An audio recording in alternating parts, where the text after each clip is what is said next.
नमस्कार श्रोते हो, रेडिओ जयंतच्या आनंदी कट्ट्यावर मी अनुराधा आपणा सर्वांचं मनपूर्वक स्वागत करते.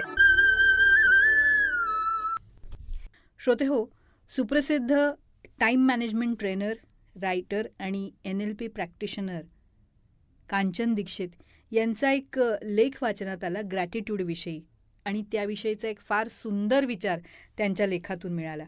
आज त्यांचा तो लेख तुमच्यासाठी आनंदी कट्ट्यावरून शेअर करते. ऐकूया. ग्रॅटिट्यूड या विषयावरनं अखंड लिहिता येईल, बोलता येईल, कारण विषय कळतंय पण वळत नाही अशा कॅटेगरीतला आहे.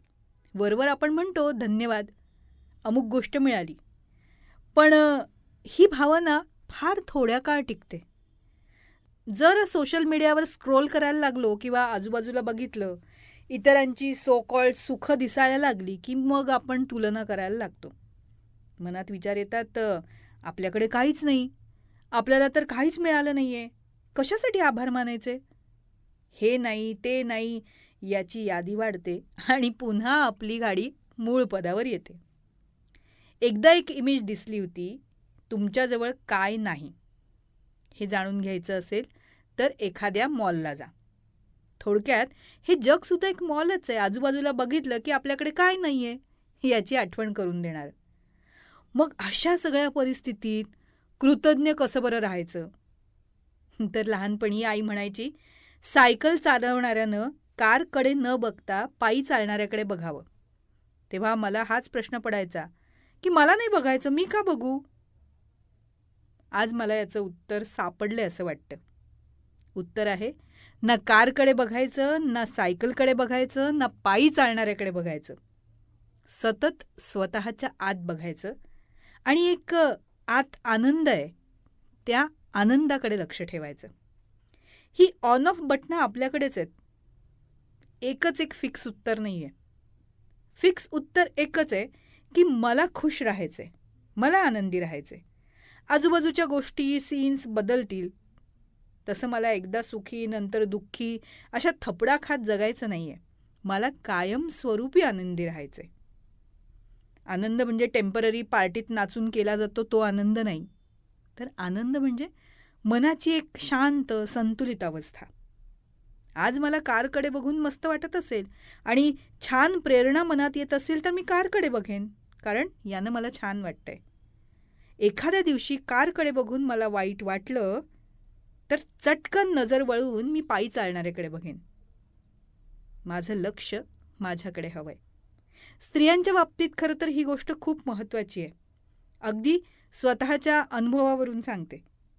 एखाद्या दिवशी इतरांनी, विशेषतः नवऱ्यानं गिफ्ट दिलं, कौतुक केलं किंवा छान कमेंट्स केल्या, काहीतरी छान केलं तर मी खुश राहीन, नाहीतर नाही, असं किती काळ पेंड्युलमसारखं लटकत राहायचं? यानं आयुष्य वाट बघण्यातच निघून जाईल.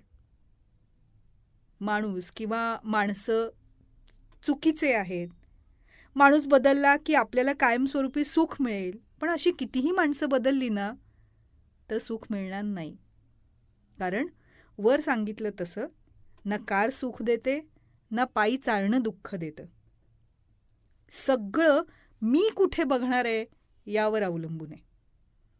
आणि याचं उत्तर सापडलेलं आहे, ते म्हणजे मी माझ्याकडे, माझ्या आनंदाकडे बघणार आणि तो कायम कसा राहील याची काळजी घेणार. आपल्या मनाची स्टेट ना आपणच कंट्रोल करू शकतो, ते आपल्या हातात आहे.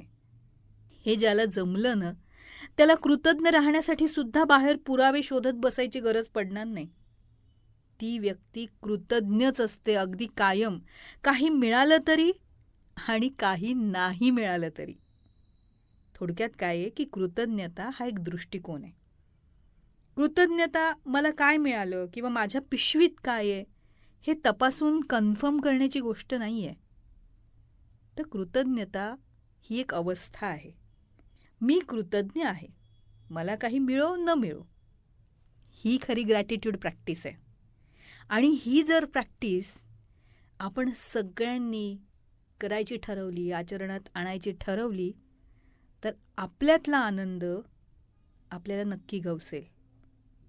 कारण तो आपल्या आतला आहे, आपला आहे आणि तो इतरांवर अवलंबून नसणार आहे. आपल्या स्वतःचा आहे. तेव्हा श्रोते हो, हा होता आनंदी कट्ट्यावरचा आजचा सुंदर विचार. तुम्हाला तो कसा वाटला याविषयीची तुमची कमेंट बॉक्समध्ये नक्की लिहा. आणि त्याचबरोबर रेडिओ जयंतचे दर्जेदार कार्यक्रम ऐकण्यासाठी रेडिओ जयंत लाईक करा, शेअर करा आणि सबस्क्राईब करा.